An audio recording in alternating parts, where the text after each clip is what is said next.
Welcome to my new series, What's in a Villain, where I talk about great villains and what makes them great. I believe there are two things that make a villain great: how they affect the audience, and how their character is written. Today I will be talking about Manfred von Karma from the game Phoenix Wright Ace Attorney. Ace Attorney follows up-and-coming defense attorney Phoenix Wright as he defends his clients and solves various cases in the process.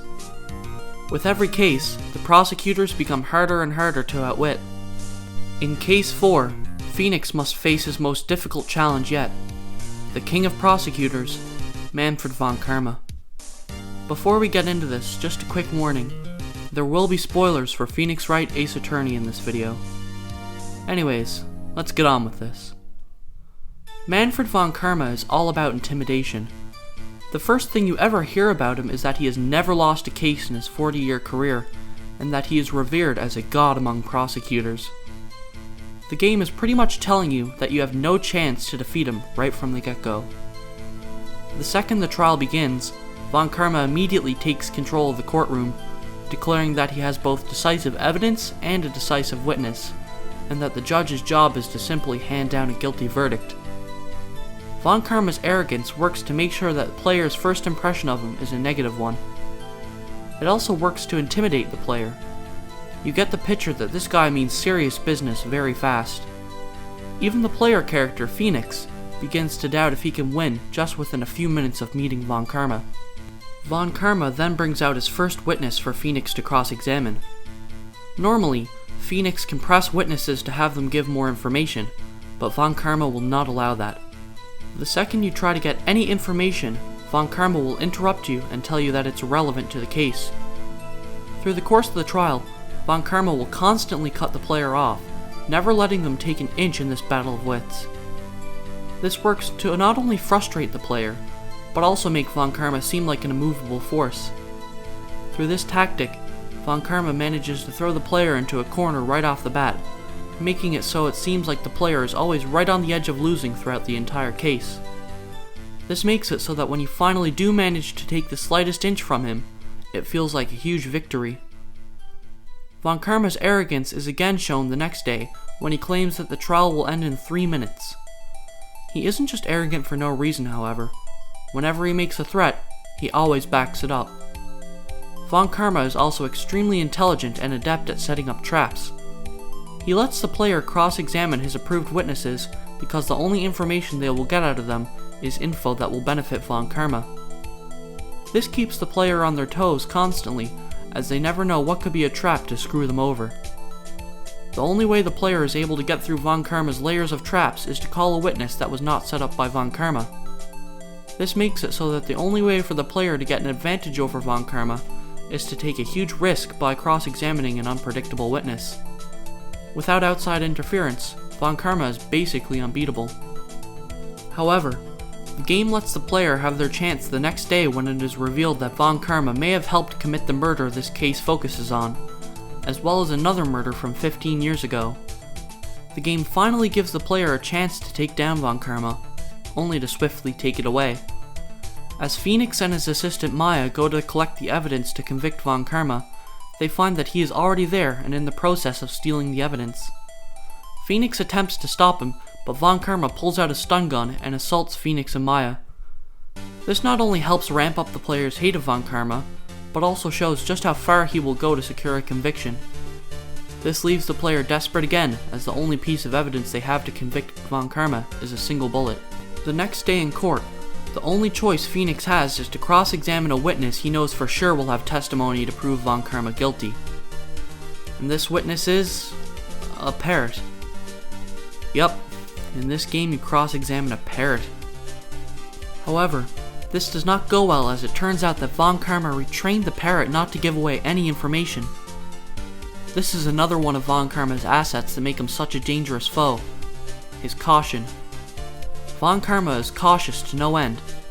He takes every precaution he can think of in order to win.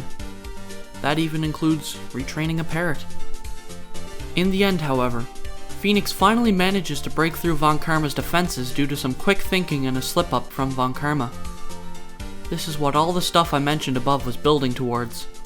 All the frustration and anger Von Karma causes the player creates the most satisfying defeat possible.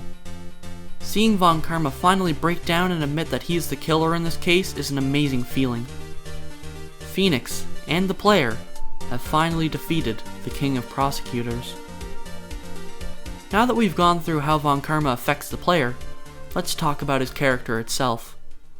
As mentioned above, Von Karma has never lost a trial in his entire 40-year career.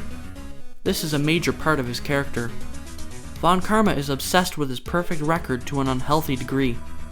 In fact, I would say that is the entirety of his character. He lives for perfection. He has let his obsession with perfection completely take over his life. He even had his PIN number changed to be 0001 to show that he's number 1. I would go so far as to say that Manfred von Karma is the embodiment of obsession with perfection. So what happens when his one and only life goal, perfection, is challenged? Well, all hell breaks loose. We catch a glimpse of this early on when Von Karma declares that the trial will end in 3 minutes. The second the 3 minutes pass, he lets out a horrible scream and punches his desk. Whenever Von Karma is unable to complete his goal, he totally loses it. This is also hinted at during an investigation when it is revealed that Von Karma's record is not, in fact, completely perfect. Yes, he has a perfect win streak, but he has one tiny blotch on his record. A single penalty. This single penalty shook Von Karma so much that he had to take a 6-month break from work due to shock.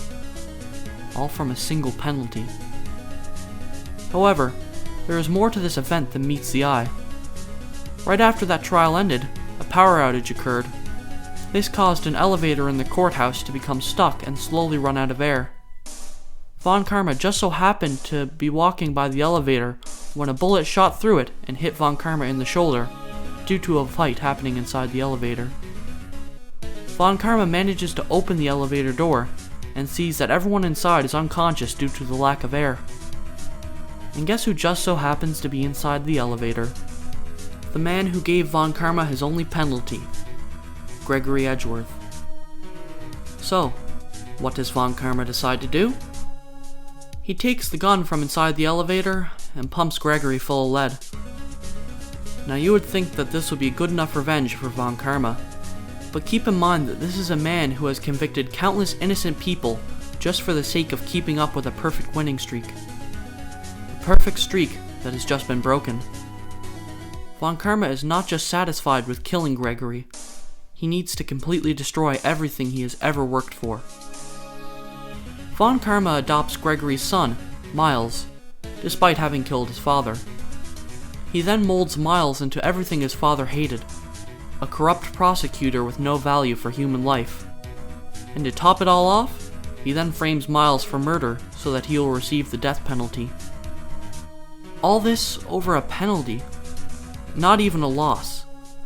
This is a man who, when challenged, will destroy everything you value just because you had the gall to challenge him. So then, what happens to a man who values his winning streak more than anything in his life when that winning streak is finally broken? He completely breaks down. In the finale of Case 4, Von Karma finally loses a case. Not only that, but he is also being convicted of 2 murders. Von Karma gives in and admits to what he has done, all while banging his head against a wall over and over. I find it quite interesting that even Von Karma, a man who would kill over his perfect record, knows when to finally give in and let go of it. I interpret this as Von Karma putting his own pride above his winning record. He is willing to hurt and kill others to benefit himself, but even he knows when he's making a fool of himself. Something he sees worse than a loss. Manfred von Karma, the living embodiment of perfection. A man so focused on his obsession, he is willing to destroy others' lives for the sake of perfection. Yet despite this, he knows when to finally give up and surrender. Perhaps Manfred von Karma is a deeper character than previously thought. I can say for certain, though, that he is an amazing villain. A villain who forces the player into a constant state of desperation and keeps them thinking on their toes. The Ace Attorney series would not be as good as it is without him. This is CJ Mack, signing off. Have a nice tragedy.